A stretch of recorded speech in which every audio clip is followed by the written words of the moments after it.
नमस्कार दोस्तों। आज की कहानी का शीर्षक है जीवन का मूल्य क्या है। दोस्तों, आज की गौतम बुद्ध की कहानी के माध्यम से हम आपको बताएंगे कि बुद्ध के नज़रिए से हमारे जीवन का मूल्य क्या है।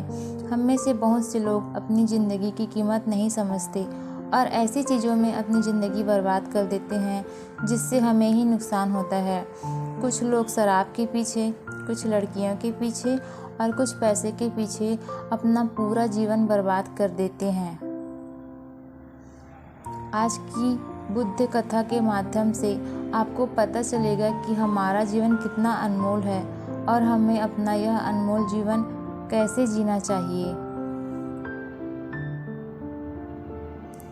एक समय की बात है, गौतम बुद्ध अपने शिष्यों को जीवन से जुड़ी अच्छी और बुरी बातों का ज्ञान दे रहे थे।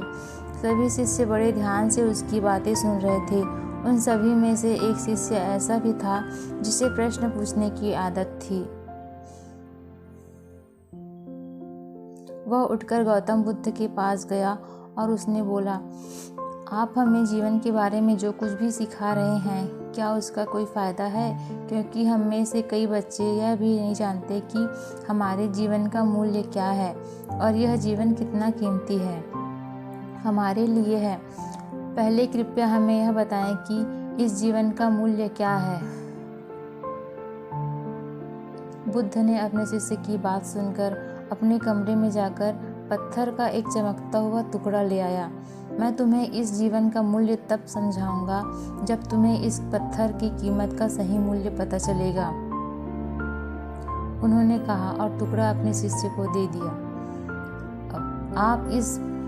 आप भी इस पत्थर के टुकड़े को किसी को नहीं बेचे। शिष्य गौतम बुद्ध की बात मानकर बाजार की ओर चल पड़े। उसने पहले बाजार में एक फल विक्रेता को देखा और उसे एक पत्थर दिखाकर पूछा, इस पत्थर के बदले तुम मुझे कितने फल दे सकते हो? फल विक्रेता ने कहा, यह पत्थर कोई खास नहीं है, लेकिन फिर भी मैं तुम्हें इसके बदले में 10 केले दे सकता हूँ।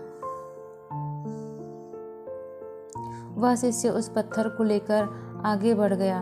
तभी उसकी मुलाकात एक सब्जी बेचने वाले से हुई। शिष्य ने सब्जी विक्रेता से पत्थर की कीमत पूछी।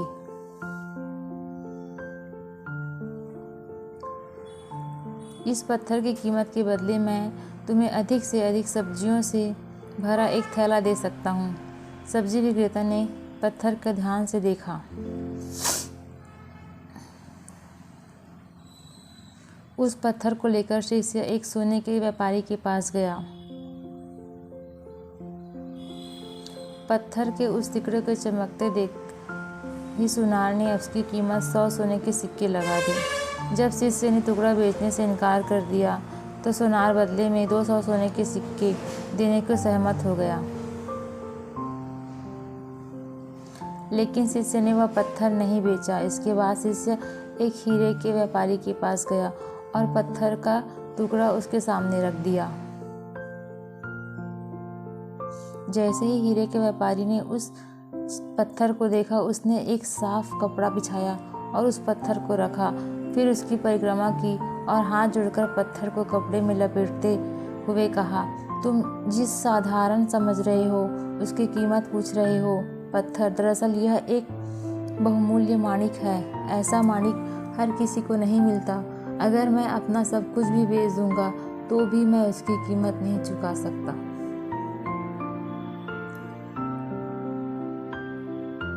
उस व्यापारी की बातें सुनकर शिष्य आश्चर्यचकित हो गया।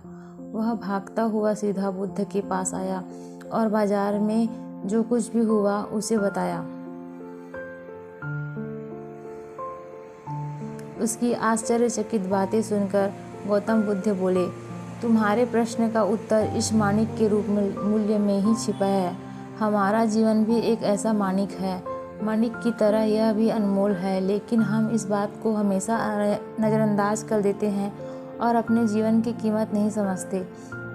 हम दूसरों को देखकर और उसके जैसा जीने की कोशिश करके अपना जीवन का मूल्य कम कर देते हैं। हम सोचते हैं कि हमारे जीवन का मूल्य वही है जो दूसरे हमें बताते हैं, लेकिन हमेशा याद रखना कि दूसरा व्यक्ति आपको अपनी स्थिति, बुद्धि और समझ के अनुसार महत्व देता है।